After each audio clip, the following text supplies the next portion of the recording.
Oi, pessoal! E aí? Carolina Pacheco aqui.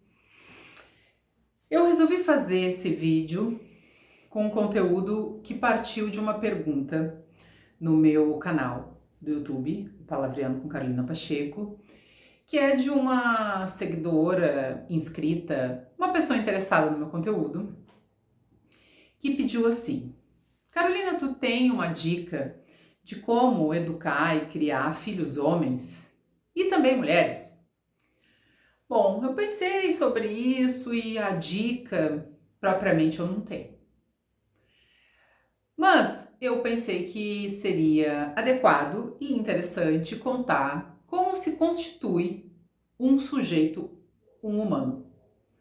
Como se dá a constituição de um psiquismo humano. Então vamos lá. Independente da configuração familiar, tá? Um homem e uma mulher, dois homens, duas mulheres, um trisal, uma avó, um tio, uma tia, enfim. Alguém vai receber um bebê. Planejado, não planejado, não vem ao caso. Chegou um bebê no mundo. Chegou um bebê desejado, amado, chegou um que veio de uma mãe que não queria, chegou um de uma barriga de aluguel, enfim, infinitas possibilidades. Mas lá chegou aquele pedaço de carne com dois olhos, esperando ser adotado por alguém. Porque quando o bebê chega no mundo, independente se ele vem dessa mãe biológica e desse pai biológico, alguém tem que adotar o bebê. Começa por aí. Por que eu estou marcando isso? Porque quando nasce um animal, o animal, por sua natureza, por sua naturalidade, já sabe o que ele tem que fazer da vida dele. Ele nasce e ele já sabe que ele tem que caçar, ele já sabe que ele tem que sair correndo, ele cai ali, ele sai ali de dentro daquele outro animal e, em geral, já com as suas patas firmes, onde ele vai sair para o mundo dele. Diferentemente do bebê humano, que se for entregue à própria sorte, morre. Porque o humano precisa de outro humano para dar conta dele, porque ele nasce uma coisa que se caga e que se mija e que se vomita e que é incapaz de qualquer coisa se não houver um outro para pegá-lo, adotá-lo e cuidá-lo, né? Ok até aí? Beleza. Então vamos lá. Supostamente existe aí uma tríade que seria a mais comum no pensamento moral: o pai, a mãe e o filho, tá? Vamos por aí. Nasceu esse bebê e cada um desses dois tem um papel. O pai tem um papel e a mãe tem um papel. Eu vou deixar só uma marca bem importante aqui. Esse canal não é de psicologia, esse canal é de psicanálise. Então toda a teoria e tudo que é dito aqui é a partir da psicanálise. Voltando. Então, essa mãe e esse pai, eles têm funções. Não necessariamente são eles que vão fazer essas funções, porque às vezes eles não querem fazer. Às vezes o pai vai embora, às vezes a mãe doa, às vezes a mãe mata, às vezes a mãe não quer. Mas alguém tem que fazer a função paterna e materna, tá? Chegou lá o bebê. O bebê, quando chega em sua primeiríssima instância, ele chega simbiótico com a função materna. O que é a função materna? O nome já diz, maternar, no sentido de cuidar, alimentar, grudar, simbiotizar, ser uma coisa só com aquele bebê, né? Em geral, isso vem de uma ligação que, se a gente pudesse usar uma palavra ideal, né? Com o seio materno, com essa ligação biológica do seio materno, né? Parênteses, nem toda mãe tem leite. Então a gente tá falando de um ideal que é todo quebrado, ok? Essa história de que nasce uma mãe e que a amamentação é a coisa mais linda do mundo, isso aí é fantasia, ok? Isso é fantasia. Voltamos então. Esse bebê nasce simbiotizado com essa mãe e por muito tempo só existe essa mãe. Mas que tempo é esse? Mais ou menos 2 anos, até os 18 meses, 24 meses. Só existe essa mãe que alimenta, essa mãe que troca, essa mãe que é absolutamente necessária enquanto função. Porque se for a tia que ficou com o bebê, ela vai fazer a mesma coisa, porém com uma mamadeira.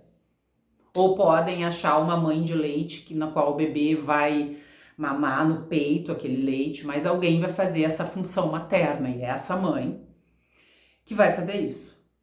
Ocorre que desde aí essa mãe, esta função de quem estiver fazendo esse papel de função, se simbiotiza com esse bebê, porém precisa saber que lá na frente eles se separam.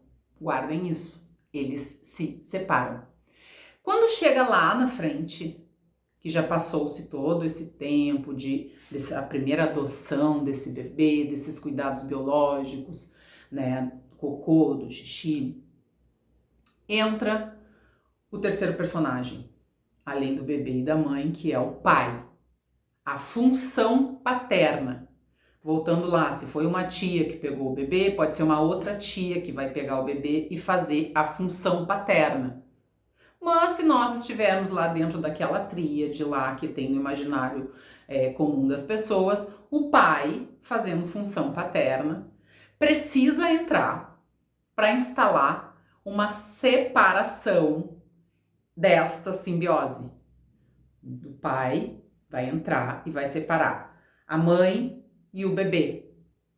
É a entrada do terceiro que vai separá-los. O que comumente acontece? A mãe não consegue se separar do bebê. A mãe entende que esse bebê é dela. É parte dela ainda. E aí vai contar a história de muitas e muitas pessoas que vivem simbiotizadas com as suas mães ou suas funções maternas para todo o sempre. Pessoas inseguras. Bom, nem vou entrar nessa parte aí, que isso aí vai dar outro pano imenso para manga. Então esse pai entra para instalar a lei, para dizer, olha meu queridinho, tava tudo bom, né? Tava uma maravilha aí só com ela, né? Pois é, mas o mundo não é só teu, o mundo é do mundo e tu também é do mundo e papai chegou e vai separar aqui essa coisa, porque não dá para viver assim simbiótico com a vida, como se a vida fosse ursinhos carinhosos na nuvem. E aí instala-se a primeira experiência de falta do sujeito humano. A mãe falta. Eu sou um ser de falta. Eu sou esburacado. Eu sou incompleto. Quem é esse que entra e me tira esse mundo? E aí começa o desenvolvimento do sofrimento humano, que é sobre eu sou incompleto. Eu não tenho tudo mais. Se houve um tempo onde nós éramos absolutamente felizes, capazes e vencedores, como os coaches costumam dizer, é quando a gente tinha 18 meses. Depois de lá, é ladeira abaixo. Mas não só, né? Porque a vida é muito boa também. Embora ela não seja, ela também é. Né? E esse é o grande barato da vida, de a gente conseguir viver o lado A e o lado B, o antes e o depois dessa instalação da falta. Então, a dica de como educar, criar, né? Eu vou só fazer um adendo também sobre a palavra criar. Quem cria é animal, que são as suas crias, a cria da égua. A cria da égua, né? Nasceu a éguinha lá, é uma cria. Os humanos educam.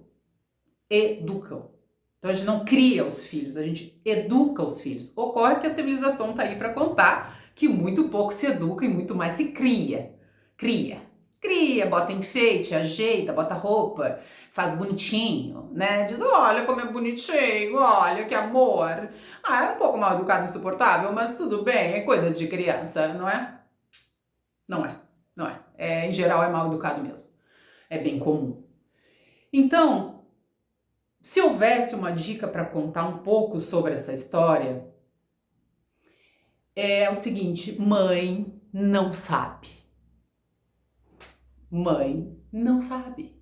Mãe não sabe, não existe essa história, isso é um mito. A mãe pouco sabe.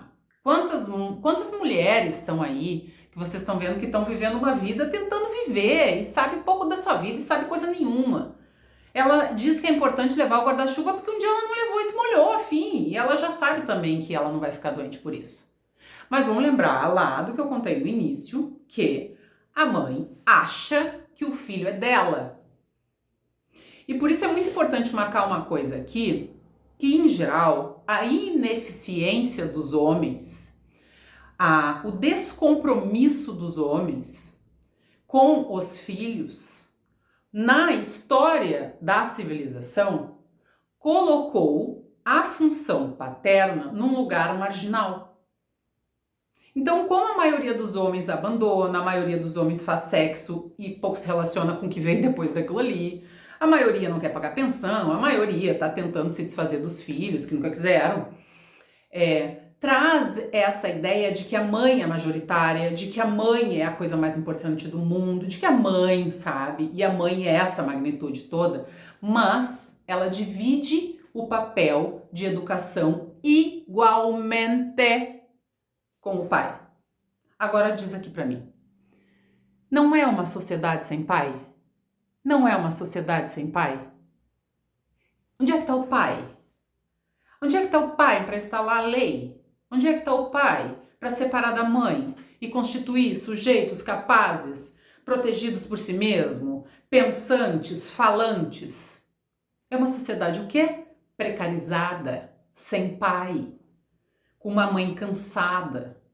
E pior, uma mãe cansada que se acredita sábia. Então ela tem o saber. Aí complica mais ainda tudo, porque daí a coisa não anda, né? A coisa não anda. Então, voltando nesse desenvolvimento, o que acontece com os filhos é que eles precisam de lei, da lei, precisa de limite, precisa do limite. E as nossas questões do contemporâneo, leia-se contemporâneo, o tempo onde estamos, né? Quando se estava lá em 1800, quem falasse naquele tempo estava falando contemporâneo daquele tempo, então contemporâneo é hoje. O contemporâneo, com as suas grandes evoluções, desenvolvimentos e tudo que se relaciona com a tecnologia mudou demais a forma de educar. Pelo contrário do esperado, ela entrou num lugar de deseducação. Não se educa mais.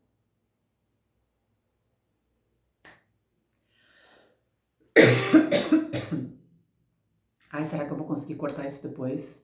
Não sei. Tomara.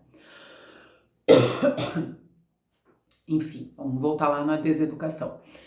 Ocorre que então a civilização vem de um desenvolvimento, de um crescimento, onde nós tínhamos muito pouco, onde nós éramos muito precarizados, ainda somos, né? E os pais estão tentando trazer aquilo que não tinham, tentando compensar, né? Tentando dar o que não tiveram, em geral, ainda mais porque a gente está num país 70%, 80% pobre, né? Tem meia dúzia de milionário e rico aí que tá muito bem, obrigado, e o resto tá pagando conta ferrado, correndo atrás da máquina, né? Então vai lá e tenta tamponar o quê? Aquela falta lá do início, aquela que constitui todos os seres humanos quando eles entendem que são seres de falta. Então a gente vai dando, a gente vai dando, a gente vai dando. O que que tu quer? O que que tu quer? Toma, toma, toma, toma, toma, toma, toma. E a criança o quê? Sem o quê? Limite. Sem pai, despatriada, deseducada, perdida. E tá todo mundo perdido. Então, por isso, inclusive, que esses supostos gurus, tem tanto espaço hoje em dia, né? Vendendo ilusões de que as pessoas vão ter vidas felizes, filhos felizes, todo mundo feliz e todo mundo sendo muito bem desenvolvido nessa vida, porque a gente não tem pai. A gente é sem pai, a gente é sem lei. É um bando de coitado. É um bando de coitado. Ai, que psicanalista bem louca. Então, é isso, minha gente. E tem uma coisa bem importante que eu quero dizer, que eu posso fazer um outro vídeo sobre isso, que é o seguinte.